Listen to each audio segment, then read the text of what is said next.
pledge allegiance to the flag of the United States of America and to the republic for which it stands, one nation, under God, indivisible, with liberty and justice for all.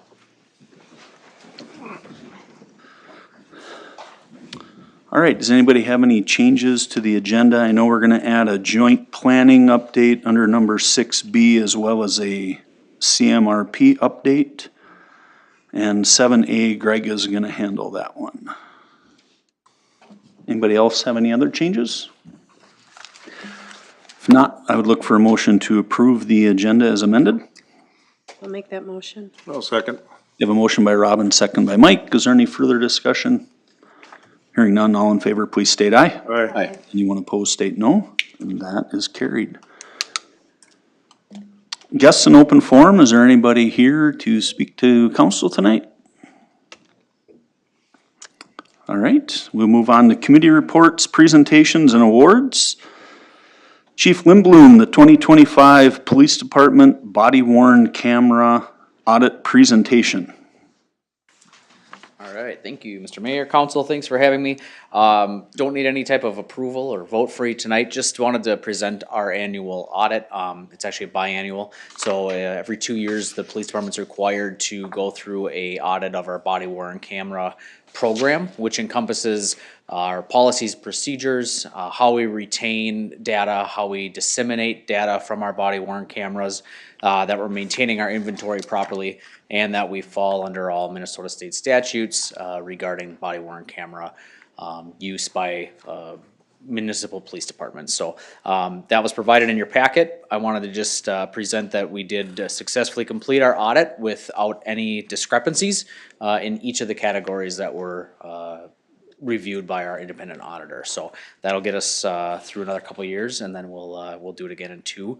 I did think it was somewhat interesting. I took a look at our files today, and somewhat surprising maybe, but our department currently has 24,000, just over 24,000 videos on file, of which equates to 4,240 hours of video time, and is 7,547 gigabytes of data. So just that interesting numbers to show that we do retain a lot of data in the form of digital video evidence and those videos from our squad and body-worn cameras, and that we have to maintain that at a pretty strict standard for the state in order to be in compliance, so, and which we are. If you have any questions about the body-worn camera program, feel free to ask. Otherwise, I just wanted to take a minute to let you know about the audit. Did you say 7,000 gigabits? Yes. Is that a lot? That'd I be don't 7 terabits, yeah, that'd be a All lot. right, sweet. Yeah, it seemed like a lot, so, yeah, a lot of data. How long do we retain stuff? It depends. So most things are retained for about 3 years. Some of, like, even an accidental, if I turn my body-worn camera on accident, I can label that as unattended. That's saved for 90 days. As just an accidental, and then that goes up 5 years, 7 years, and then lifetime depending on what the call for service is. And that's one of the things that they check, is to make sure that we have our retention schedule appropriate. Are you able to take stuff out and get rid of it, or? Yeah, we do have the ability to delete things. No, but I mean, like now after the audit, is there a bunch of stuff you can take out? Nope, so it's on a retention schedule. So our program actually automatically deletes it from the system as time goes. So every month I get an email stating, here's the videos that are due to be deleted. Most of them are from 3, 4, 5, 7 years ago. They've reached that life expectancy or that amount of time that we need to retain those, and then the system just wipes them automatically. Are they retained here, or is there a company that retains them? Yeah, they're retained on a cloud. Yep, and through Axon or a service company. So we don't retain any of that data here. We pay them based on how much they retain? We don't pay them based on how much they retain. We have an unlimited data account with them, so we could do more, we could do less, and it doesn't affect the payment that we make to them. Yeah. I don't know why I asked that. Hey, I'm here for questions, right? All right, No other questions? Appreciate your time. Thank you. all right, thank you, chief.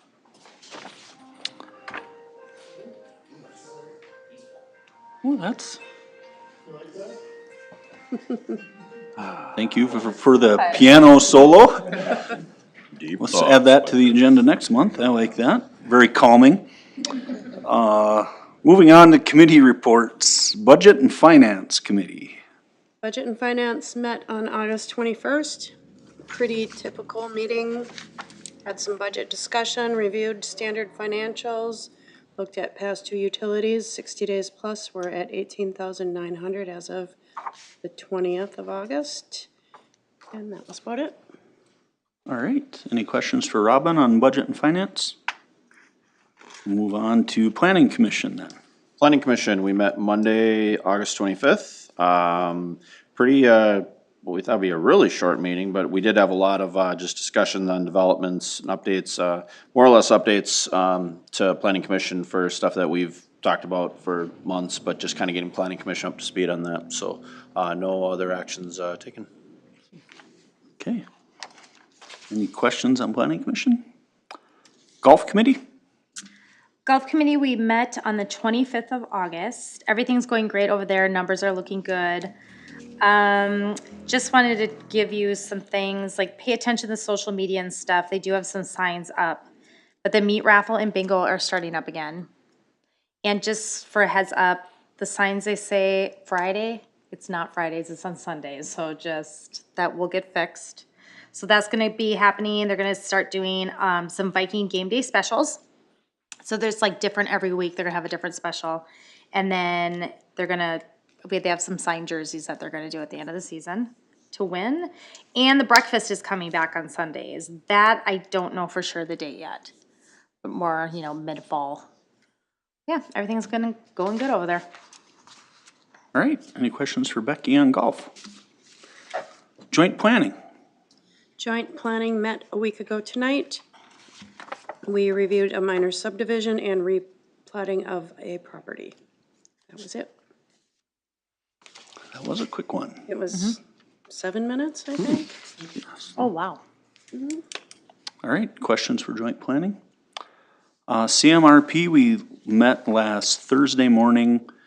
And we're still working on phasing out the Joint Powers original piece, moving it to the new nonprofit. And there was some discussion as we look at the river crossing, MnDOT is, I would say, maybe requiring a little bit more, or putting a little more scrutiny into the fact that the 25 and 10 project is also going on at the same time. So they just were concerned and wanted to make sure that the cart wasn't before the horse. So working through that, didn't say it was necessarily going to delay anything, but it was just a concern that was brought up.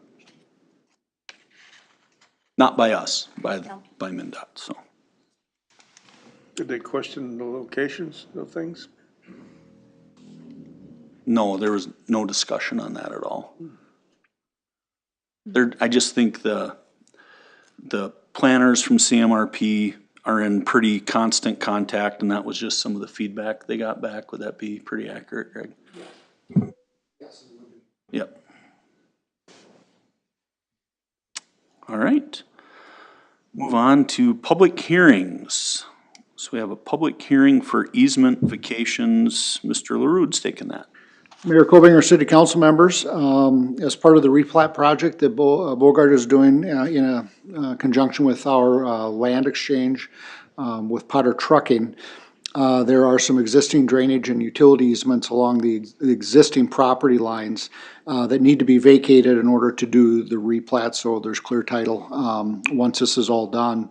And at your last meeting on August 29th, the City Council called for a public hearing tonight because it is a public right-of-way or a public easement, public property. Statute requires that we hold a public hearing to vacate it. And so the lines to be vacated were included along with the Exhibit A that was in your packet. These are just on the preliminary, or on the existing lot lines. When the plat is replatted, those will be reestablished on the new lot lines, the drainage and utility easements. All the mailing was done in accordance with statutory requirements. All the utility providers responded. None of them had any utilities in these easement areas. And I spoke with Jacob at 4:30 this afternoon. No public comment was received either regarding this vacation. And so with that, yeah, I'll be happy to answer questions. Otherwise, we should just open the public hearing and take it from there. Okay. So it's 5:10, we'll open the public hearing for the easement vacations. Is there anybody who would like to speak about these easement vacations? He already did. Yes, you did. You were not a testifier. Nope. All right. I'll Make just a motion close. to close public hearing? I'll second. Oops, sorry. I think Robin won. She got it. That was correct. So we have a motion by Rick, second by Robin to close the public hearings. Any further, the public hearing? Any further discussion? Hearing none, all in favor, please state aye. Aye. Anyone opposed, state no. Okay, the public hearing is closed. Now we have resolution 2562. And Greg already talked about that, so this would just vacate multiple drainage and utility easements in Energy Park 9th edition. I do have one question. So these are vacated. Is there new ones established then? Yeah, once the survey and the replatting is done, they'll all be established on the either side of all the lot lines in the new plat. Because drainage is always an issue. Yep. All right, any other questions? Not, I'd entertain a motion adopting resolution 2562, vacating multiple drainage and utility easements in Energy Park 9th edition. I'll make that a motion. I'll second. Okay, you know, Rick won. Gotta be quicker, Becky. So we have a motion by Mike, second by Rick. Any further discussion? Hearing none, all in favor, please state aye. Aye. Anyone opposed, state no. That motion carries. All right, moving on to administrator and staff reports. Highway 10 Liberty Lane Railroad Crossing repair, Mr. Lisson. Good evening, Mayor and Council. So on August 26th, the city received a phone call from a driver stating that there was an issue with the crossing at Liberty Lane and Highway 10. Shortly after that phone call, we got a call from the railroad stating that, yes, there was an issue at that crossing. I included a picture in the RCA so you can kind of see what the railroad found. A couple of the panels had came loose, so those are concrete panels. They made repairs with wooden planks. And actually, I went out and took that picture, and the panel, not where the number 2 is, but the one just above that or to the left of that, is also extremely loose. The truck went over it and it bounced a couple of times. So these crossings get used a lot. So the railroad reached out basically stating that, yes, there is an issue there, and explained kind of what their position on that and doing the repairs to that crossing are. I included a copy of that email in the packet so you could see that. So they're looking for a cost share to do those repairs. The cost share estimate that they submitted for their portion of the repair, or the city's portion of what the railroad will do, was $70,400. So that'd be the actual panels that go around the tracks themselves. And then the city would be responsible for the asphalt patching that goes around the crossing and for traffic control, since it is our crossing of their tracks, is how I understood it to be. So I did work with SEH and our engineers to get an estimate from them on what they thought the cost would be for the pavement patch and that traffic control. Their estimate is included in the packet. It was $64,000 for that. What I put in the packet proposed was either, look for funds from either future improvements or railroad CIP. I did confirm with finance that we do have money available in the railroad CIP that could cover the cost for this repair. So what I would be looking for tonight would be a motion and a second to approve staff to spend money from the railroad CIP fund to pay for the city's portions of the repair to the crossing at Highway 10 and Liberty Lane as described in the RCA. And with that, I'll stand for Railroad questions. CIP supposed to cover the street crossing, or I thought that was for the maintenance of the tracks and ties themselves. Well, for our spurs, generally, yes. But, I mean, this is kind of our portion of a railroad crossing, so it seemed like it would make sense to use it for that as well. I did put future improvements in the RCA too, so. Use street improvement money for it instead. Well, it's already allocated though. What's allocated? The street improvement list, yeah, like street CIP or something? Yeah, I realize that, but so what happens if we have to do some repair on the railroad before we get rid of it or whatever we do with it? Where will we get money for that if we have to do that? So I did speak with finance just before the meeting, actually, and we were discussing that a little bit. You could move funds from, say, future improvements into the railroad CIP if we did have a shortfall. So right now, the amount we have in the CIP would cover these repairs, and we would still have remaining money in that CIP. So, let's see, where's my note? Because didn't we do stuff last year with the railroad? Yes, we did, and we did an inspection this year, and we have a recommendation from them on what repairs we should do this year. Currently, that railroad CIP has about $388,000 in it. But it So- was short, long-term though, when we looked at If we Long followed term. everything that the inspection company had suggested, then eventually we would be short in that fund, yep. I think that initially that was set, I mean, we're talking about the term railroad being used two different, same way, they both got the terms railroad in it, but I mean, that was initially set up for our own spur, so I guess I would prefer to leave it with what it was intended for, even though we are talking about a railroad crossing. Sure. I'd be fine taking it out of, future improvements, I guess. I mean, if we had it. You're talking about repairing the crossing now? Yeah, So in other words, you're saying the same thing I'm saying. are we? Okay.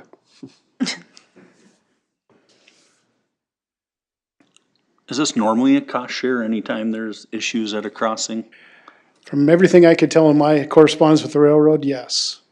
And Randy did mention that the railroad is starting to push this a little more. He said in Sauk Rapids, they have several pedestrian crossings of the railroad, that the railroad is now asking for an annual fee from the city to maintain those crossings, which they haven't done in the past. So I would not say it's uncommon, and it sounds like it's becoming more common. I think this is the first time I've encountered this, cause yeah, that's my first, I was like, how did we end up getting this? I think this is the first time I've encountered this where we've been asked to, My first time, yep. the only Well, other, My the time thing with the is, city, when yep. you do a quiet crossing, we pay the tab anyway. yeah, that right? was 100% ours, but that was at our choosing. Right, but so it's still our crossing, basically, it's what they're saying, I'm guessing, the way I'm looking at it. Yeah, I think that's why they use the term cost share. They wanted to try to make it feel like we're sharing in the cost of the repair, yep. And is this gonna be a permanent repair? Yes, So it's not just a not temporary? a temporary, no. Board. Well, down the road, it'll have to be done again, but, they tear them up about every, 10 years on that concrete ones? I feel like this one was redone not that long ago, but I couldn't find any records in ours of when it was done last, so. But at the same time, you think about the traffic that goes across that crossing, it's a Right. lot. Yeah, we need this Big for the trucks industrial and- park, for Yep. sure. What is the traffic control, when they say traffic control, what are they talking about there? So basically, they have to close that crossing for 3 days, so it'd be up to the city to close that crossing and or provide a detour for traffic. Oh, So, okay. yeah, when we looked in there, we kind of suggested, up to 11 and down to Sherburne South. There's another route in there, but we try to not direct city traffic to roads that aren't ours, so, yep. So, where are we taking the money from to do, I mean, I agree we need to do this, I'm not disputing that. My only question is, where is the money coming from then? Well, it sounds like you guys would prefer future improvements, so that's where, What is that fund usually used for? that's a good question. What is that fund usually used for? Future improvements, I would guess. Right? So we don't allocate a lot of our interest to each of the separate funds because we really look at for the levy to provide support. So future improvements will kind of, the residual interest that's earned off a lot of the cash. And then, in the past, like we've talked to budget and finance, where we've had a surplus of general fund over our fund balance policy, we'll transfer some of that residual. Gives us the flexibility where when some of the capital improvement plans need an influx based on, one-off projects and things, that we can pull some funds into there. The railroad CIP was funded. We had a couple years back, 2024, we looked at some of our other reserves. We had an environmental reserve that was residual. We transferred a portion of it over to, I think the enterprise funds to support some stuff, and then the remaining 230,000 was transferred to this railroad capital, because we really we don't have a levy that goes in there specifically, so this is a way to bump that up. So, like you guys have, and Chris had mentioned, there is, about 35,000 a year that goes into maintenance and things within that railroad CIP, so if we do pull from future improvements, it will allow that fund to last a lot longer and be able to provide a lot of that over the future years, so. Where would we fund the quiet zone? I know we have some upgrades we have to do there. I don't know, has that been out of the railroad, or? Well, right now, we rolled, so some of the repairs for the quiet zones, the painting and that was included in our street project. So it was added on the street project. We haven't fully gone through the changes to make those medians longer to adhere to that. We have a little bit of time, so we're talking about next year's street project potentially including that, those repairs and that, because you always have the contractors there, so it might get us a better pricing for that. So those would kind of go into streets, kind of as you guys had alluded to, yep. Okay. Future improvements, it wouldn't be something we would budget for. It would be almost like this type of scenario where something comes up where it's, maybe, trying to think of stuff that we've maybe done with it, but it's like stuff that was not budgeted for, but came up like this, for future improvements, but, I mean, if it, like with that stuff, we would budget for it, so in streets, so that would not, right, in future years, we wouldn't budget for anything to come out of future improvements. I guess it's more for, we've used it in the past for stuff like this where something comes up and it's a larger expense like that. And The other question I have, are we gonna have to set up a CIP for the quiet zone crossings for, cause we're gonna be going through this whole thing again in another 10 years, where we'll be replacing all that stuff again. Well, that was my question, Mike. Is a railroad crossing part of the railroad fund, or are we gonna consider it something I different? don't think it should be, it's actually streets. So even upkeep of the quiet zone would go into street CIP? Yeah, but we might wanna put a line just for that, Yep, for the future, right, yep. yeah, if it's something we know it's an expense, it's a. cause it's gonna happen every 10 years Yep. or whatever. The railroad will tell you how often they do it. With the quiet zones, they just started doing their inspections. They hadn't really done their inspections, so it's a lot of it signage, striping. Yep. median lines, stuff like that. Got it. So you're gonna see probably every 2 or 3 years. Hey, stop talking. Ooh. You're getting yelled at.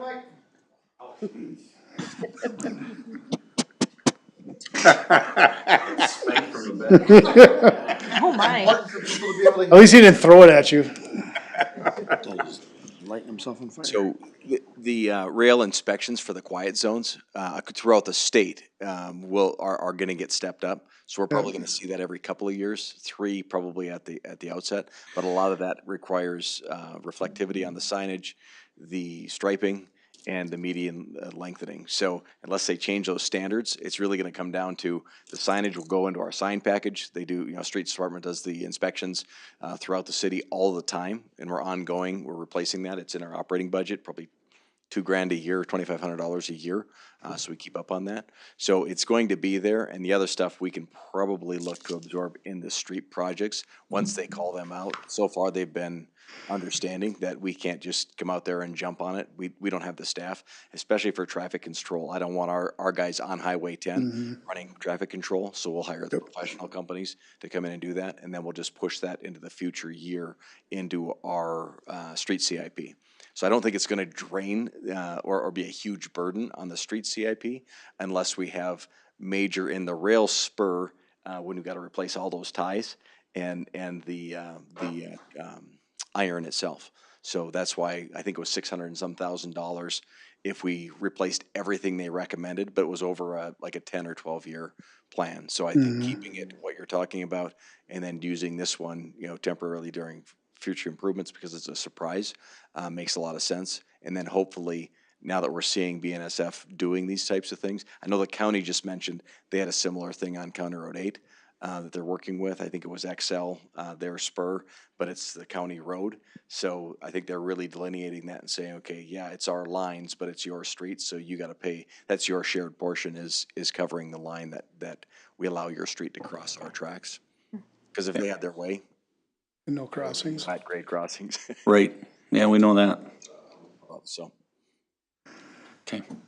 So Mike, to your question, that's, so like this picture right here, we're talking about these are gonna be replaced roughly every 10 years. It seems to me about every 10 years there, but like I said, the railroad would be able to tell you how often they average have to do it. Okay, and so if they're gonna be replaced every 10 years, and we know, especially going forward now, that this is gonna be asked of us of a cost share thing, then I guess that's what you're, Yeah, I don't think the quiet zone stuff so much will be, cause I mean, No, we'll no, extend but- the curb, that's a one-time thing. but if they're gonna make us pay this- for that, where they used to pay for it all themselves, if they're gonna make us pay a portion of that from now on, we need to put a line item in our budget for it. I would concur.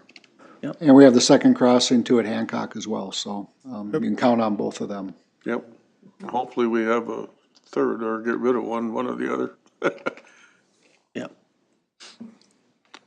So we could, it sounds like there's kind of consensus to pay for it out of future improvements, and then we could just direct staff to come back with a plan moving forward, since we know what's going on with this. Do we have enough in future improvement funds to handle this? Okay. All right, any other questions for Chris? If not, we would entertain a motion on the crossing repair to come out of future improvements and direct staff to come back next year for budgeting with some further recommendations for ongoing maintenance on the crossings. I'll make that motion. That'll be the resolution, I suppose. I don't think there was a resolution. No resolution, no. Resolution, okay, yep, then I'll make that motion. Okay, we have Second. have a motion by Rick, seconded by Mike. Oh, wow. Just calling balls and strikes as I see them. Is there any further discussion? Angel Hernandez over here. Hearing none, all in favor, please state aye. Aye. Anyone opposed, state no. Motion carried. Thank you. Chris, No, after that. No. all right. City Hall landscaping, Mr. LaRue again. Mayor Kobinger and city council members, when we prepared the plans and specs for the City Hall Police Department project, we kept out the landscaping part of the work because we have the expertise and the ability on staff to do the work cheaper than what it would have been bid for. And so Jacob, we're at the point, obviously our project is done. Jacob prepared the landscape plan along with the schedule and estimated budget for the project. Yeah, it has gone through quite a number of reviews internally. Public Works has looked at it. The scope is also to clean up the south side, and the west side is really kind of timed out and needing repair. And so along with that, I included having finance prepared the sources and uses of the project so far. Right now, we're about $110,000 under what we expected at this point, so there is sufficient funds to do this work. If approved, the Public Works Department, we would get the trees in likely this fall. The rest would probably wait until spring, given the availability of plants in the fall, and just the timing with everything else that's going on. And so I request that the council approve the work as presented for an estimated cost of $31,115. That does include a 15% contingency as well, and I'll be happy to answer any questions. Where are the pine trees for the Christmas lights? We don't have pine trees now. Bill, I'm trying. Oh.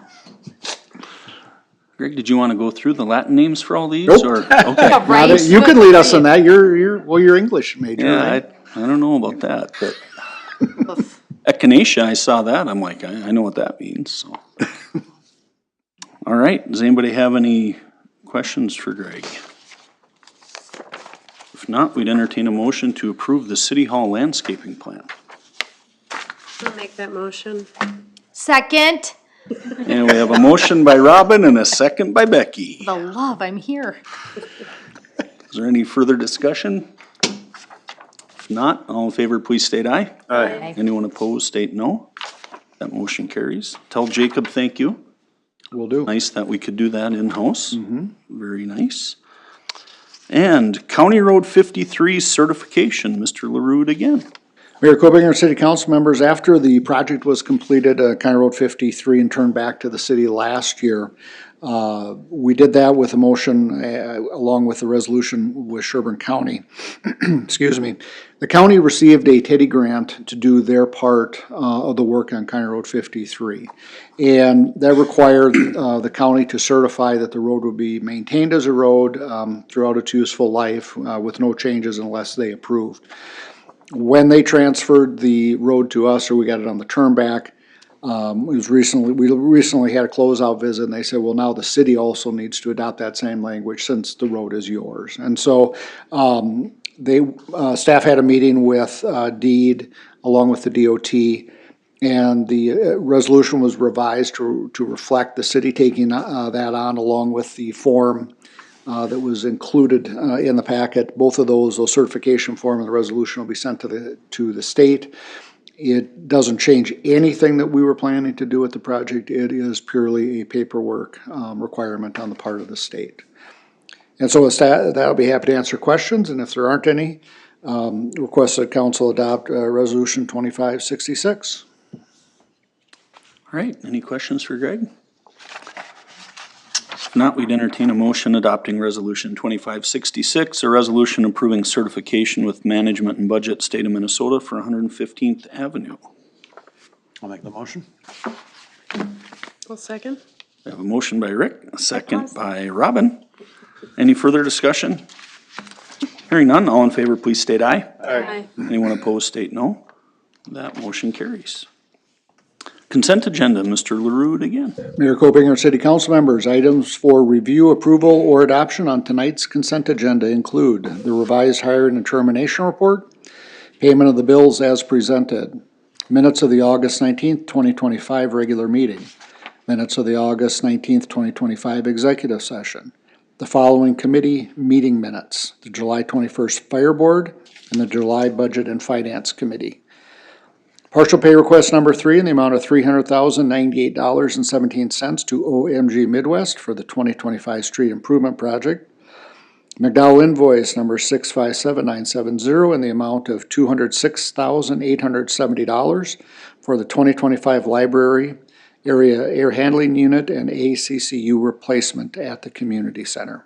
And I'll be happy to answer any questions.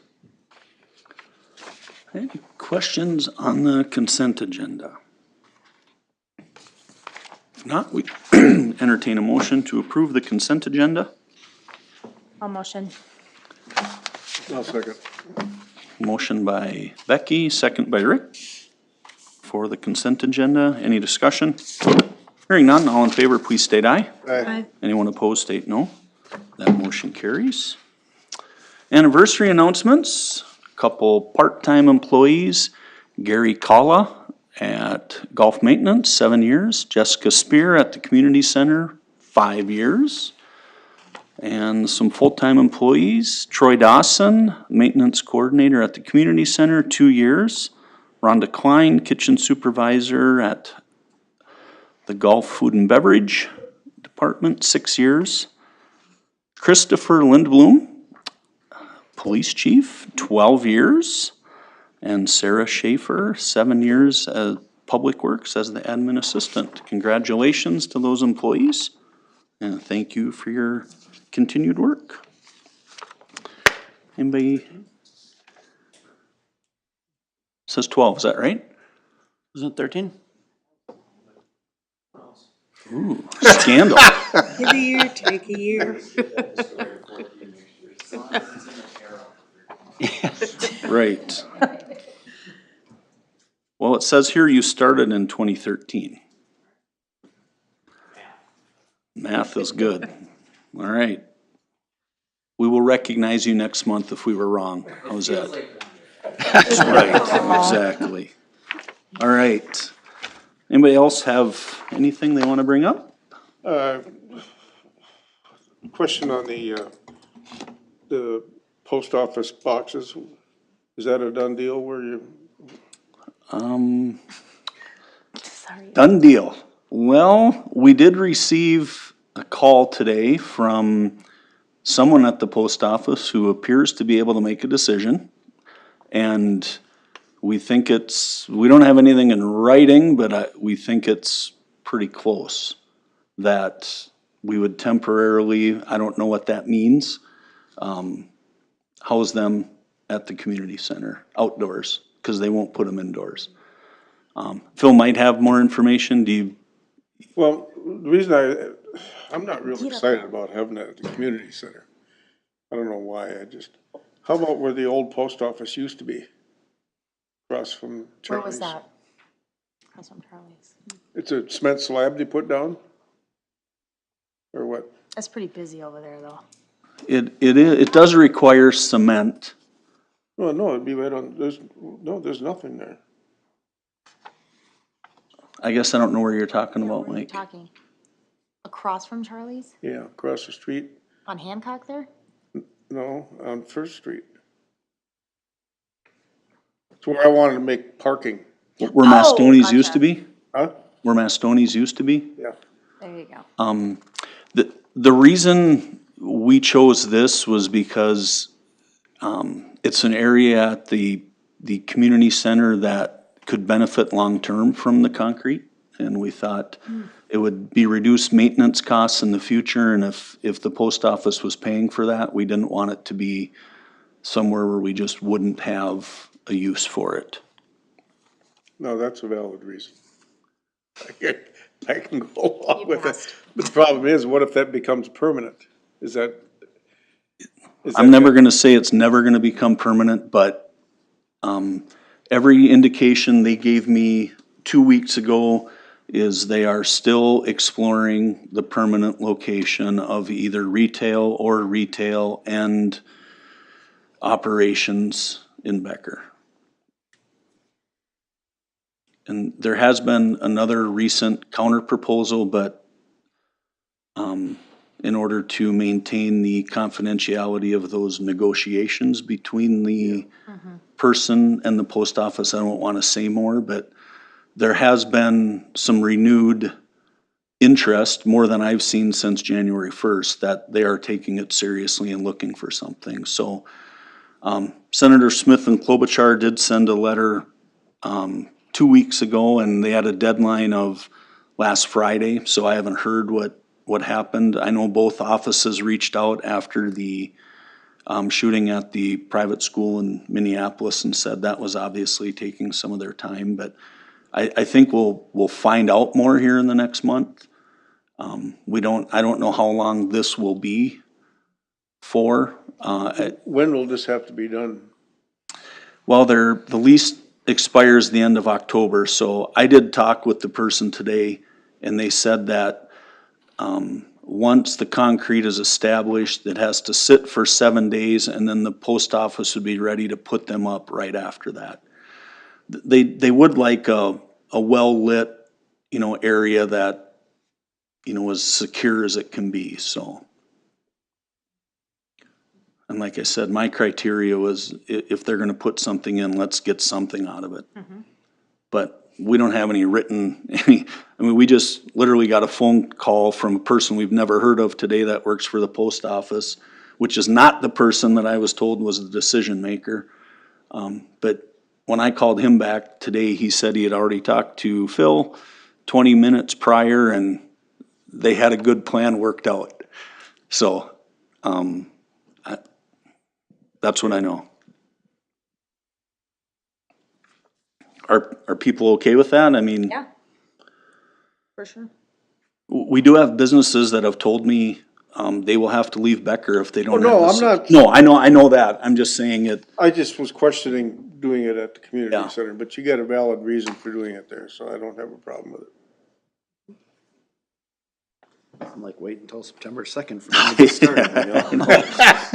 I was impressed this guy could make a decision. I thanked him, and that was pretty cool. Yes, so I gave him dates, so basically we'll work with Public Works staff tomorrow morning. We'll go through that.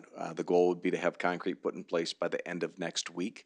That gives them basically the week of the 22nd they can have at it to do their installs, giving them as much time. So we're gonna try and ram this thing in place. I did confirm that he saw I said, have you seen the quote? I'm going off the quotes that the mayor had. I don't know if you've relayed those. And I Yep. said, so you're paying for this? And he said, yes. So do we have to approve anything?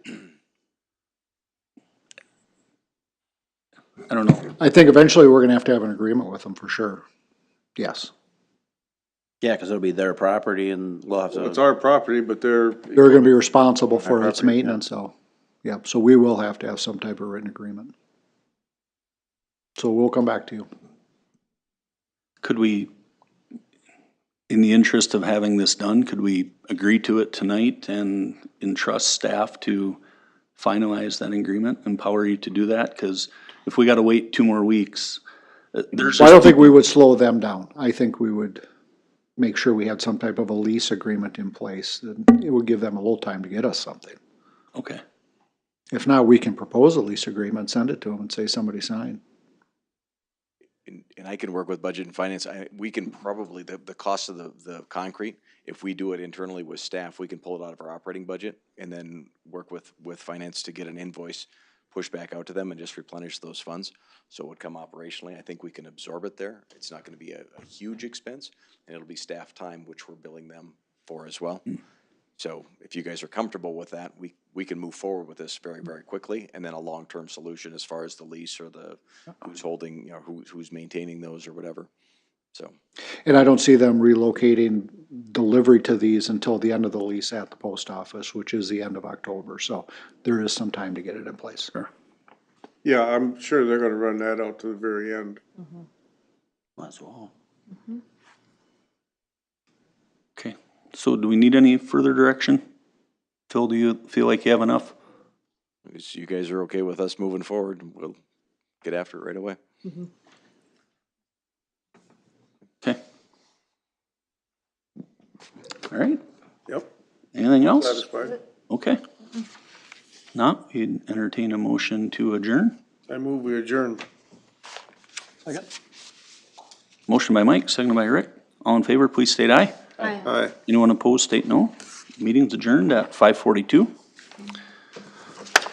Take a couple minute hiatus and then get started with the exec session.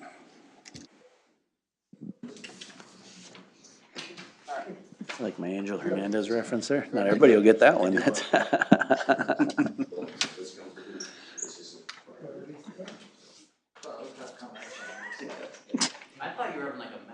I know, I thought you like were burning yourself. I did, I knew what was happening. I was like, oh, God. I just had a reaction of the mic not being used, and I was like, I need to stop this right now. That was my. Get your little RC car on the microphone with that. Oh, yes, that'd be I can awesome. set up the mic stand right here, but like, I'm afraid that people still won't. How about you put Nerf on the end and launch it at people? Yeah. Yeah, just a little. Just have a boom, you can just like reach out and office. I'll Big get a long foam boom. insert and we'll load up a Shannon gets potato whacked in the cannon. head. I'll just like, boom, you know, Like that? it'll be a good time.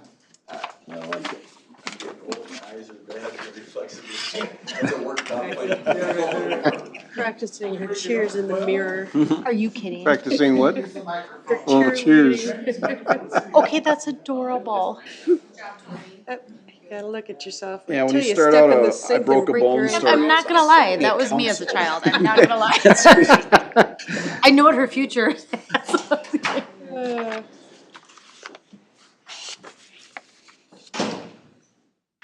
That's adorable. We're ready to go, I think.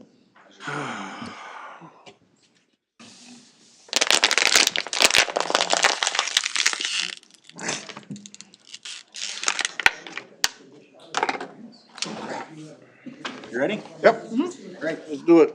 All right, we'll call the executive session to order at 5:44. First item up on the agenda is Mr. Ebensteiner with the budget discussion. All right, thank you, Mayor and Council. So kind of in prior years, we have brought the prelim budget to the first September meeting, but based on timing with tax capacity numbers and things, we thought a good opportunity just to present some preliminary information tonight and then circle back on the 16th with the formal preliminary levy adoption. So with that, the agenda is in front of you. I'll give you an update on some of the previous presented budgets, some changes that have been made. We'll look at a levy summary. I'll update you on some of the tax capacity information that we do have now. And then included in that levy summary is a levy rate summary. And then we can answer any questions and discuss and get any additional guidance as we roll into that preliminary levy adoption. So got 5 items I'll touch on with some changes from previously presented budgets. So we had discussed the police sergeant, and the discussion that came out of there was to include half of the police sergeant position in the 26 budget. So that has been added. I think that's around 71,000. So half included in 26, and that was just a net addition of expense and the related levy. Second item, reduce the revenue projection for the building permits as well as the costs related to providing the building inspection services. So there are no net levy change, but there's an adjustment to both the revenue and expense on that side. We did update the EDA budget for a higher level of support and professional services with the loss of the coordinator. So a net addition of expense. The levy is still a reduction, so it went from 234,000 in 25. It'll decrease to 200,000 in 26. So a net decrease, but still added a little bit back as we look through that budget there. The remaining energy transition aid for Unit 2. We changed a little bit of how we allocated that. Just looked at where 26 and 27 were rolling out with some of our assumptions on overall change and felt we could use a little bit more in 27, a little less in 26. So you'll see that as we look at the next summary where we made those changes. So 100,000 in 26, and then I think the remaining is like 230,000 in 27. And then we did make recently we made an adjustment to the admin capital spend.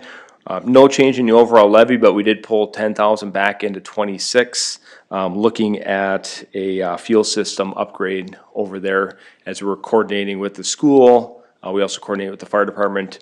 The fuel system that's there is definitely old and antiquated. And almost end of life to the point where the system might just stop running. So I thought it best if we're going to, especially work with other organizations, just to have a really good system in place. So Chris worked on some of the numbers, pulled 10K in admin CIP, and then you'll see some of that as well in the enterprise, which we haven't talked yet. But the water and sewer funds would also pay a portion of that upgrade as well, since they do utilize those fuel systems. So those are really the changes that were made from those previously presented budgets based on feedback we had received from the council, and then as well as additional discussions. With that, we can look at the levy, the rate summary. So all the figures on the summary there. So we have a couple years of prior data with 24 and 25. And then do have the preliminary 2026 information there. Currently, the community center, just an item to note, community center is part of the general fund, but we still separate it here just for analysis, kind of get a feel for where that levy is at. We may consider absorbing that, into the general fund line item in the future, but since that is fairly new, we'll continue to include that. There you can see under that operating on the top section, the EDA, that's where we decreased to the 200,000. Currently, we do levy that under the separate statute for EDA. On your tax statement, you would see it come through as a special taxing district. We are considering, as we're rolling, forward into future decommissionings, about just absorbing that into the general levy. And then we could still recognize the revenue there. Really, there's not a great reason. I mean, we always levied under that specific statute, but we're really not required to. And then as we are eligible for future transition aid amounts, that would be included in the calculation. Currently, since it's a special taxing district, we would not be provided transition aid for that levy amount. So future discussion, but just wanted to kind of tee that up for there. So there you'll see the energy transition aid of 100,000. Total operating levy of 6.231 million. That center section there has all the capital improvement levies. Total capital improvement levy of $2,767,000. And then the debt service levies just shy of 1.5 million. So overall, total levy amount, $10,498,579. That'd be an increase of 2.45% from 25.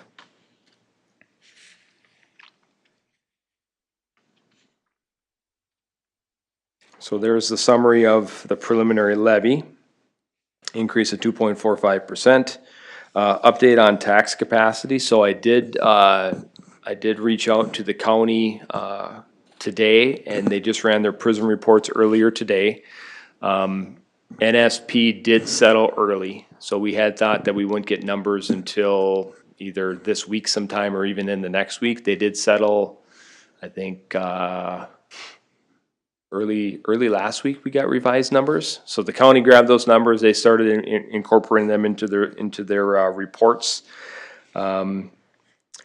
What we did learn, and I didn't include the full detail because I was still looking at some of the data. So initially, as we discussed in budget and finance, Rick, we had looked at NSP and Sherco. I think between the two, Unit 3 had decreased, which was Southern Municipal. They had decreased around, I think it was around $6 million of overall market value. They were down about 1% or so. But then NSP, the Northern States Power, Units 1 and 2 had initially gone up with the initial assessment had gone up like 10%. So we were thinking, okay, they went up 10%. There's always the appeal. They were going through the appeal process. Over the last bunch of years, we're trying to wrap our head around what happens to that value. In prior years, they had gone up 15%, settled at 7%, gone up 12%, settled at 4%. This year, they had initially gone up that 10%. Overall, it was around 5%. The final numbers, they ended up, the Units 1 and 2 actually decreased. I guess overall, the number I have, they went, overall, Sherco 1, 2, and 3 went down 1.8%. They went from up 10 to -1? Well, 10 was a part of it. So 10 was NSP. Initially, they were up that, and then I don't have my calculation here, but it ended up, Northern States Power, so Units 1 and 2 went from 394 million down to 390 million. So about Oh, you mean a down percent. from the 10? Yep. Down from the plus 10, oh. Yep, so they were up 10, now they went down pretty much flat. So in all actuality, Units 1, 2, and 3 are down 1.8% from last year. And we had projected around a 5% increase with a combination of Units 1 and 2. You know, some of those PIDs are separated, the properties, but, so in the end, they went down 1.8. So overall, we did see some increase on the residential as well as other commercial industrial. So as you can see on your sheet, preliminary total tax capacity, 21.261 million. So an increase of 3.89. We did include an assumption. We took off another 50,000. Between now and the end of the year, Connexus is still appealing their values, smaller dollar amount, but Connexus Energy still has their appeal. And then we always see some remaining bankruptcies, you know, just some unique things that come in where that tax capacity does decrease a little bit. So looking at just shy of 4% increase in overall tax capacity, which is good, considering, you know, with the shutdowns of Unit 2, a lot of moving pieces. We have seen some additions over there, you know, be it the, you know, some of the, you know, power lines, you know, some of the stations and things. So we've had some investment as they're transitioning from what they were to what they will be, but did see the decrease, so. This increase, is that primarily from residential then, or is it commercial? Well, we're seeing values, you know, it's with the purchase of the land, you know, so land purchase, Amazon and Microsoft with purchasing those land parcels, that, you know, they're a top 10 taxpayer within the city just from purchasing the land. So that helped. Some of those land values went from, you know, 3 million to 15 million. I forget what the specifics are, but some of it is commercial, industrial, you know, it's, Yeah, because I was under the impression that the commercial or industrial was going down rather than up. I would say a lot for just from clicking around, you know, on the PIDs, I was doing some of my evaluation. A lot were holding steady. Didn't see a lot of big decreases. I would say other commercial industrial had increased, as well as some of the bigger ones with the land purchases. Because of the land purchases. Yep, those with the land purchases and others, you know, if you go in the industrial park and look on Beacon, they're very consistent values, you know, up 3%, up 5%, but didn't see any drastic decreases on the commercial industrial side. I don't have the breakout yet. I usually request some additional Yeah, 'cause information. at our border review that we had in April, that they had said that the industrial, commercial was down 0.9%. Yep, and that's what I pushed back on, Mike, too, when we did, when you look at the meeting that we had back in April, they had information that the estimated market value was gonna go up, like 15%. So I'm looking at the county and going, well, 15%, these aren't the numbers that I'm seeing with this tax capacity. Well, what you hear is a lot of those estimated values don't have all the pieces to it. You know, they don't include all the new, like the new properties. There's variables that are buried into that data that don't necessarily, you can't say estimated taxable value equates to tax capacity. They don't quite run in the same, they don't run parallel. So that's where you see the inconsistencies. So when they present in the spring and they give you, you know, figures of this is what's gonna happen, when it comes to fruition and they're actually doing market value, you know, true market, like taxable market value, and then the related tax capacity, those don't quite jive with each other. So I had the same questions as I looked at the data, is why are these preliminary numbers not, I would have expected our values to go up more based on what they had mentioned at that April meeting, at least as a whole, so. So overall, right around 4%. So if you look at tax rate, you know, estimated tax rate with those assumptions, tax rate would go down 0.693% from our 50.071 down to 49.378. And that is as a whole, so that's the EDA and the general tax capacity rate as well.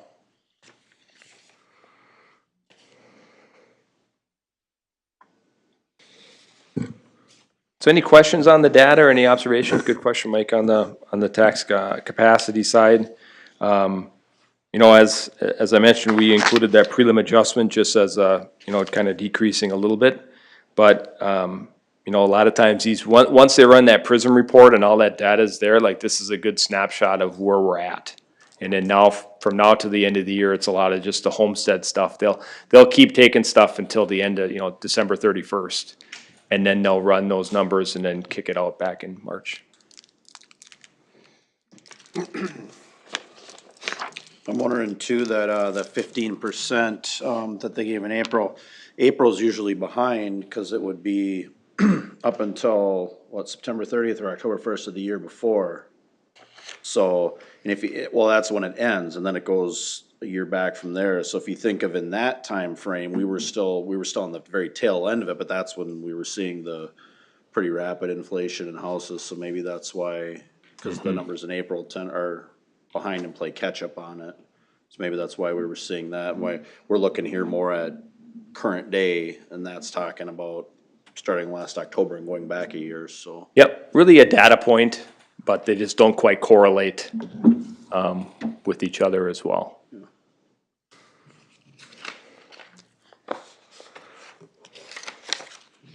All right, so just a reminder, as I mentioned in just the notes, you know, we, you know, this is really just the baseline, so this will be our max levy.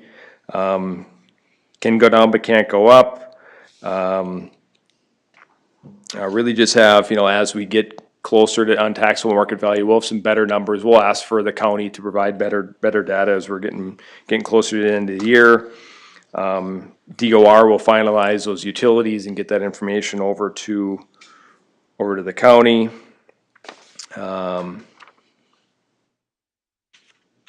Yeah, so from there, incorporate any additional, council input. We'll incorporate any of those changes in values, and then we'll seek approval on the 16th, and then get that to the county by the 30th.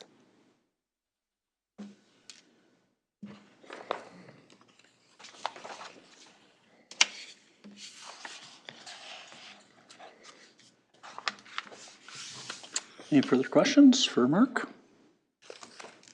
Any other items to highlight that I maybe skipped over? Sometimes you get so close to the data that you forget pieces, but. Very good. All right, thank you. All right, Chief is up next.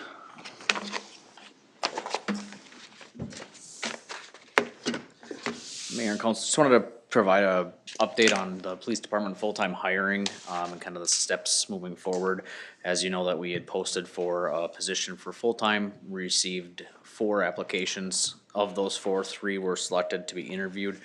And of those 3, we did present an offer to one candidate who initially accepted, and then a few days later had contacted me to withdraw that acceptance to take another job offer in the county. So that kind of brings us back to where are we now and how do we want to move forward. We've talked internally about the couple candidates that we did have along with the candidate we made the offer to, and didn't feel that they were in a position where we would want to extend an offer to them. And so therefore, looking for guidance on 2 aspects of this. One would be moving forward with opening and reposting for the full-time position.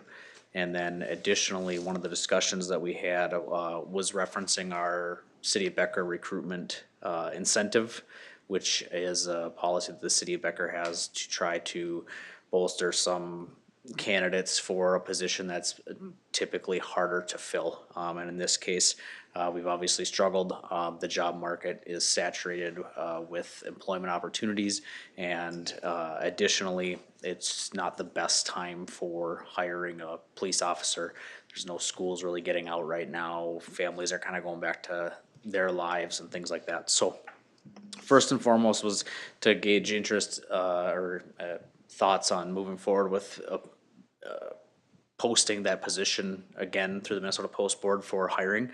If that's something that the council thinks that we should move forward with as of right now, then I would present offering that recruitment incentive. And if you're not familiar with it, we haven't used it before, but the city does allow for a recruitment incentive for positions that are hard to fill.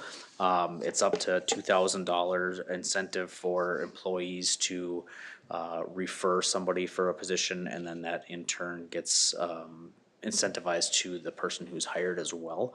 And I would propose moving forward with that incentive for somebody with full-time experience as a law enforcement officer in that full amount, and then considering a half of the amount for $1,000 if it's a new hire. It's not something that they get paid out day one.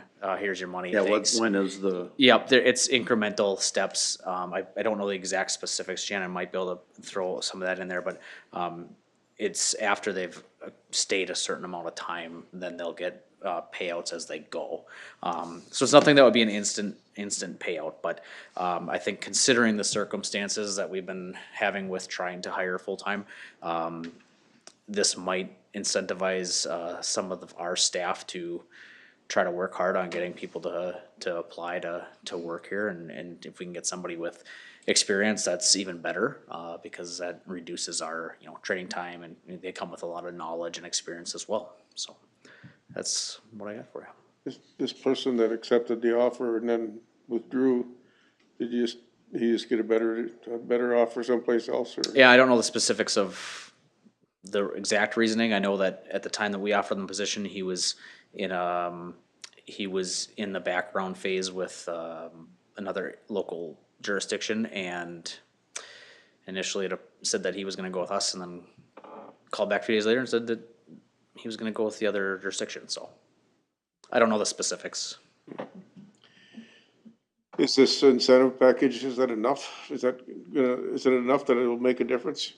I don't know. right? We haven't had to use it before at the PD side.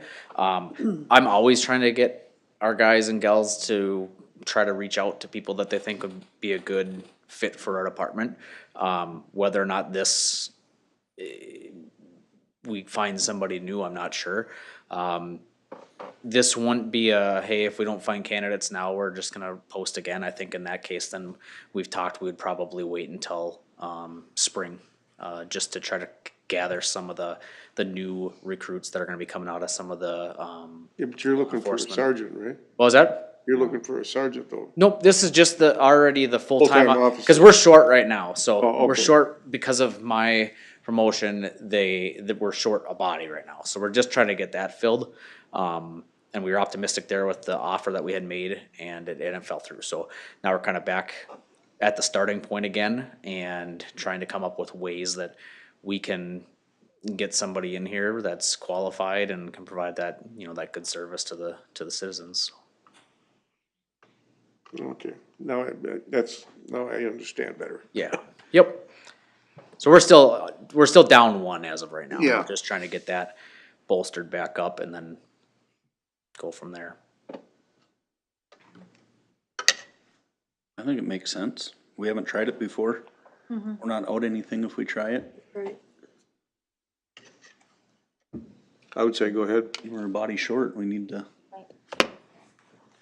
Yeah, so normally this process, so the as far as the incentive goes, that would normally go through personnel, but obviously with kind of the time constraints and things like that, so the plan would be then if I have your blessing, then we would just, get that all sent to the post board tomorrow for reposting. We'll keep it open for that time period. I'll probably leave it open a little bit longer than normal, which is usually 3 weeks, potentially go a little bit longer, and then, if we're comfortable with the recruitment side of it, I just wanted to get your blessing on that, just because that's typically something we have to have approved prior to the, position being advertised, so.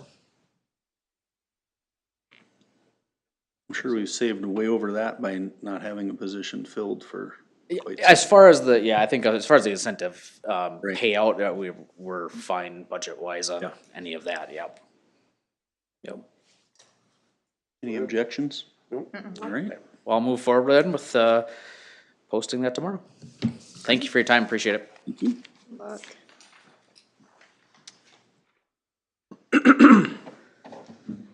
All right, round table. I created enough ruckus. I don't think I have anything. I got just one thing, drop my pen. So Coalition Utility Cities, that we're a member of, so a small subset of us, met last week, kind of talking about getting a little bit of a head start on the, kind of what are the agenda items that we want to carry forward in the 2026 session, when that comes about. The discussion about nuclear power is at the state level. Right now, there's a nuclear moratorium, so no nuclear can't even be considered in any plan that Excel proposes, other than extending one of the existing plants, which they have extended both. The political climate right now has probably never been better for nuke, if you wanna say. There's, it used to be kinda, you had certain groups that would really take it and run with it. Now it's, you have, some of the bigger labor unions, so your, Leuna and such have kinda taken this and are starting to run with this, so it's getting a lot more, steam probably than most people have said they've ever seen it at the state level, so, this is something that the, coalition would be considering, but I wanted to start the discussion amongst us first, so I just wanted to throw it out today for, gonna be getting some info back to, for probably our next exec session, so I just wanted to kind of prime the pump for it, not really to have a discussion, but I just want to kind of prime the pump that, there'll be some info coming, which we can get disseminated to everybody in the next, before the next meeting, so just kind of, and there could be different facets of it. It could be micronuclear only, it could be, it should be, say, just, Microsoft in other states has done that, where they've proposed, where they say, we're gonna build a plant that, or we're gonna build a data center that needs, 850 megawatts of power. And we're gonna propose that we build a micronuclear plant on site that only services us, so kinda like we did with the diesel generators, but, strictly only for them. They could turn around and sell it, but they would be building it primarily for them. I got a friend here. So, I mean, it could be micronuclear only. That's been one of the discussions. That's kind of has been seen as maybe a compromise, at the state. It's like, okay, we can maybe not another Prairie Island, but how about something smaller that can be more, you know, and why would that, discussion care for Becker is because most of the likely they would wanna deploy those at locations where, in terms of the power grid, they're gonna wanna be deployed at spots where, they have the interconnect already. So, of course, Becker being one of them, and we will have power to give, very likely. And if the EPA, the way they calculate that stuff changes, we'll have even more power to give, in terms of the interconnect, so, something that potentially there is a possibility of of Becker hosting one someday, so, so just wanted to prime the pump for discussion on that, so, next couple weeks, maybe the next exec session, we can take the material I have, maybe discuss it and see if that's, something we feel strongly about, then, that's something that the coalition, being that this is gaming Steam, the coalition would basically become one of a number of voices then that would, be championing this at the, in the next, legislative session. So. Sounds good. That's all I got. Anything else? All right, we'll adjourn the executive session at 6:11.